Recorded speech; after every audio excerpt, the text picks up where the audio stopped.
was actually looking for my phone. This is my phone. Okay. I decided to do this vlog style this week because I suspect that I won't have time to film further reads at the end of the week. Behind me is my bookshelf. It has now been budgie proofed, we hope. All the bookshelves that the budgies have constant access are now budgie proofed for this springtime until people get over the nest building out of books phase, guys. Yeah, we're not building nests, no. Yeah. My dad is dementia, so he wasn't able to look after his budgie. So the budgie was given to me to look after, and I knew I had a male and a female, and I thought I was getting another male. But she's a girl, and she had eggs just before Christmas. She had 5 eggs, and and we got her over we want to build nests, we want to have eggs by Christmas time, but it's now springtime, and she hasn't had laid any eggs at the moment, but she's definitely trying to build a nest out of the books. So at some stage I'll show you the damage that she's doing to my bookshelves, and she's having help from my other hen because they see one dude, they kind of go, oh, this is a great idea, let's all have eggs and build nests together. So we're budgie proofed, hopefully, throughout most of the thing. You can't see that. I don't think you can see that.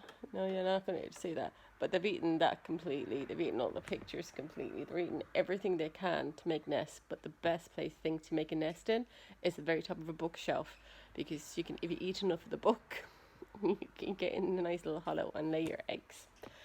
So it's completely different. Completely not book related, but people who have cats are lucky. People who have cats don't have birds hanging around the house, budgies. Yeah, they're just talking to themselves.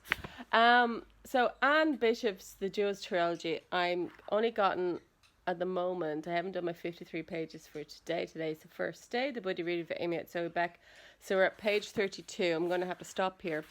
But just thought, while I think of it, I mean, with fantasy novels, world building and how the author goes about it, and to not too much of an infant dump, but enough of an infant dump, especially when this one is quite a complex world.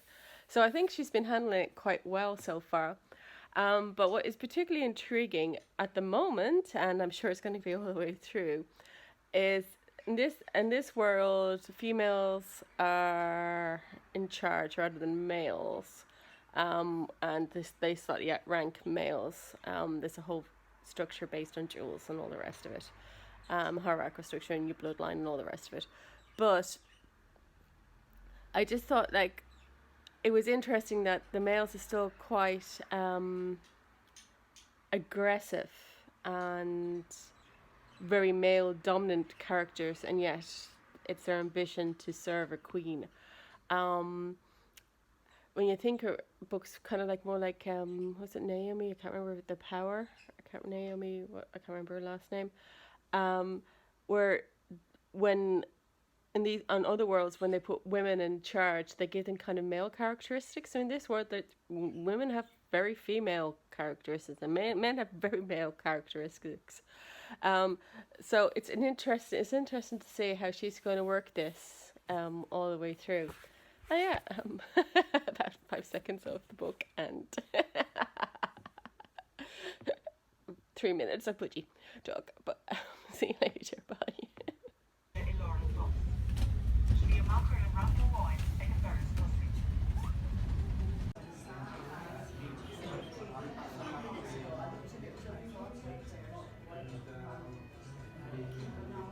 Hi, it's Wednesday night and I'm going to do a little mini book haul.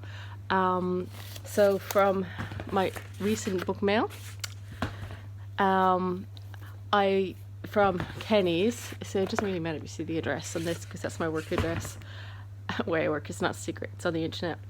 I got 2 Pushkin Press books.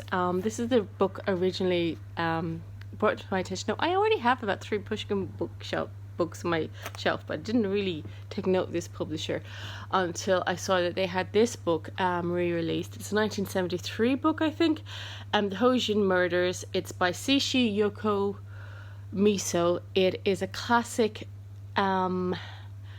Japanese murder mystery, and I wrote down the name of our detective so I wouldn't have to look it up. So it's Detective Kinedashi's first murder mystery. So there's a couple on their wedding night. Screams are heard coming from the bedchamber, not the good kind, and they're found locked inside and murdered. So how could that possibly have happened? I think it's with the sword, if I remember correctly, but it's been a while since I read that synopsis, 2 weeks. A lot of books in between. And while I was there, I got another book from Pushkin Press, and that's the Margaret Millar's The Listening Walls.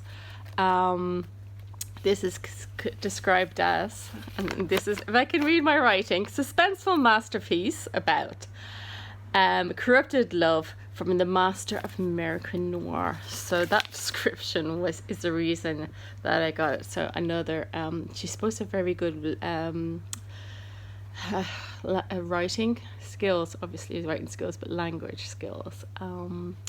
So I'm looking forward to trying my first Margaret Millar. Let me know if any of you have read it or read a Margaret Millar. On the way back from the library, today I just picked up The End of the World book club by Will Schwalbe. It is non-fiction. It's about when the author's mother was dying, he would read to her and they would discuss books. So it's a memoir about his mother's death. I have seen some of my Goodreads friends love this one. Some of them don't like it. Some of them think that it's really just a memoir about the mother's death and the books are inconsequential to it. And others say it's very much about the books. So it is possibly a book about books. It's definitely a book about his mother dying of cancer. And it fulfills a criteria in the PopSugar challenge, hopefully, of reading a book about a book club. The reason I picked this one was because, you know how sometimes BookTube or YouTube shows you old videos if you just let it play in the background. And I came across an old 2015 Jen Campbell one where she'd had a bad day, and so she decided to be positive that day, and she did a positivity tag about important, where you talk about books that are important to you in your life. And yeah, then I came across this, so I just thought, like, you know what I mean, how books are important for positive readings, and that maybe this book could fulfill that, which most books do. Maybe not the murder books that I just showed, how to commit a murder. I don't admit to that bit. This one was already, it's definitely on my Goodreads, because we've had a couple of discussions already. I think I've put it on Twitter too. March of the Mammoths is happening. So I decided I'd go for this one because I definitely have to do this one. So March of the Mammoths is, you can read any amount of books you like. They're over 800 pages, not euros, 800 pages.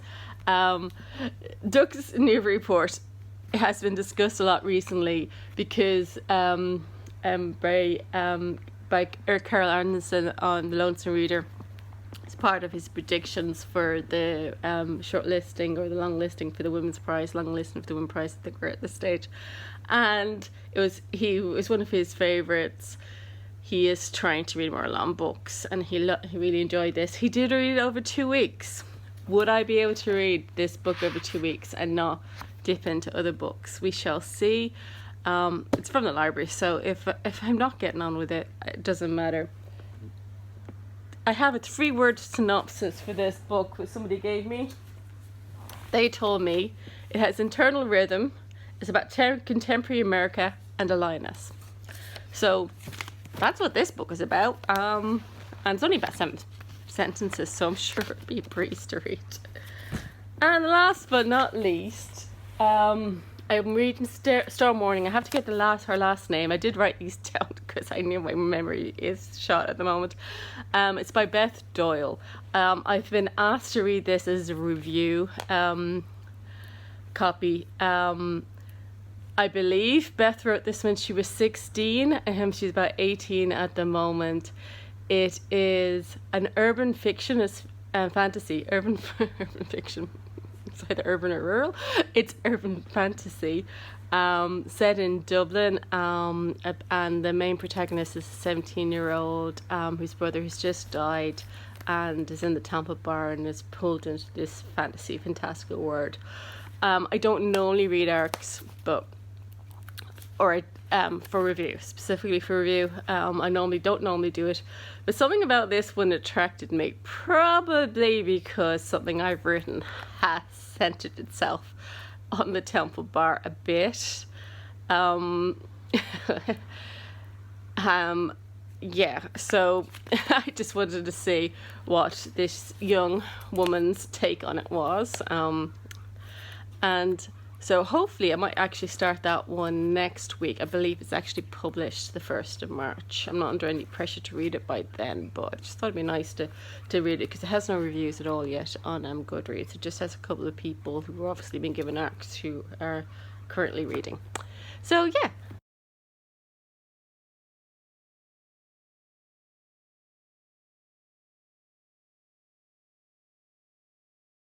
Okay, so it's actually Saturday, not Friday. I was as busy as I was expecting to be. So quick wrap up of where I am.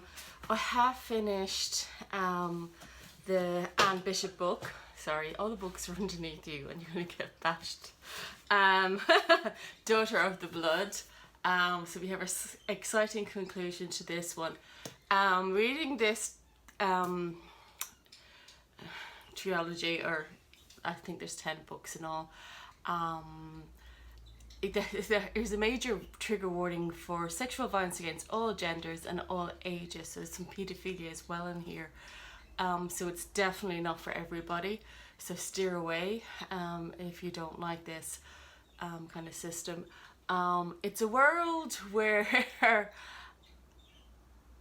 magic should be run by the blood, and there's a hierarchical system based on jewels. The darker the jewel, the more powerful you should be.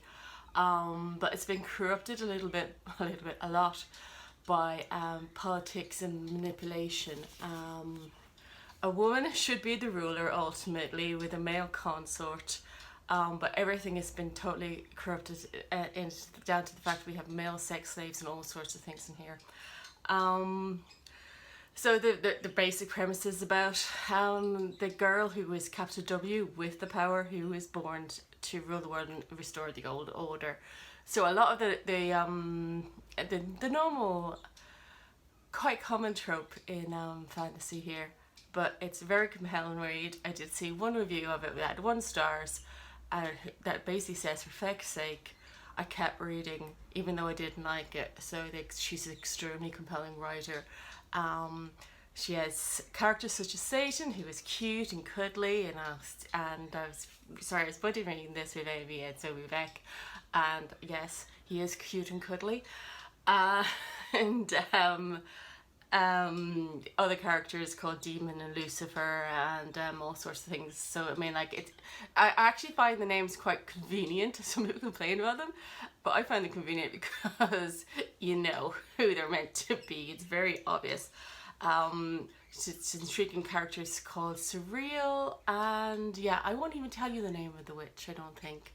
I'll let you. It's not very hard to guess, but I'll let you guess when it happens in the book. So yeah, we will be reading the next 2 soon on this. It's also very heavy, so I'm putting it down now. Wolf Hall, I didn't get too far into, but I have started watching the mini-series, the BBC mini-series today on it. And the BBC mini-series I was wondering how I could possibly do this, because this book is so centred in Thomas Cromwell's brain. How the hell did it do this? But it's actually, you know, it is following Thomas Cromwell, so it's not perfect, but it's not bad adaptation as far as I can see at the moment. So we'll hopefully finish this one some stage next week, if only so I can finish the BBC mini-series. And the other one, sorry, the books down below were for the thumbnail that I'm reading, and I don't have it. It's a physical copy here, and my Kindle is in the other room.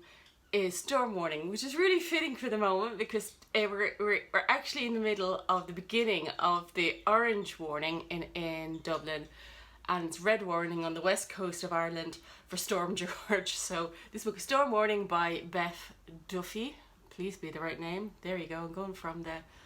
I'm almost sure her last name is Duffy. If it isn't, I'll put it down. 120 pages in, and I think this is going to be one of my favourite fantasies this year. And I'm only 120 pages in, and I can't believe this girl started writing this when she was only 16. And she's only 18 at the moment, as far as I know, and it's bloody amazing. The writing is more... the central protagonist in the book is a 17-year-old whose brother has just died, and she's drawn to a fantasy world, and then it's an urban fantasy, so they are... I say I don't want to give too much, but there's time travel involved, and they go to another town in Europe, but they do start off in Dublin. The Dublin descriptions are particularly good. The language is probably more reminiscent of things like Wolf Hall than your normal fantasy fiction. I don't know, did she use an Oxford Grammar? She could do one. She has a lot of alliteration. She has a wicked sense of humour in it. There's a scene where basically in Ireland, if you make a cup of tea, you can solve the world. But her character's being very sarcastic about them making another cup of tea when the world actually needs saving. There's even just a few throwaway comments when she ends up in the fantasy world, and the fantastical world, I should say. And one of the characters is blue, and she goes, "Blue, okay, yeah, grand," and on we go. So hopefully I will finish that soon. The book is released on the 1st of March, and if you are looking for a fantasy thing, I can already recommend it if you're looking for a fantasy book. And the last one is, I forgot to mention, I'm reading at last the third book of the Dark Tower series. So I hated The Gunslinger in Stephen King's Dark Tower. I hated it. I've read it twice, hated it both times. I was kept being assured I'd like the rest of the books, and I did. I read the Drawing of the Three a couple of weeks ago, and and that's what I was supposed to be reading this month. I went straight into reading The Wastelands, which is the third book in the series. This book has a problematic sex scene in it. Besides that, in the Wastelands, I'm really enjoying it. But I really wish Stephen King would just steer away from sex. He's not good at writing it. And that's it. Okay, I hope whatever you're reading or watching on BookTube or TV, that you're enjoying it. And until next time, take care and watch out for Storm George. Bye.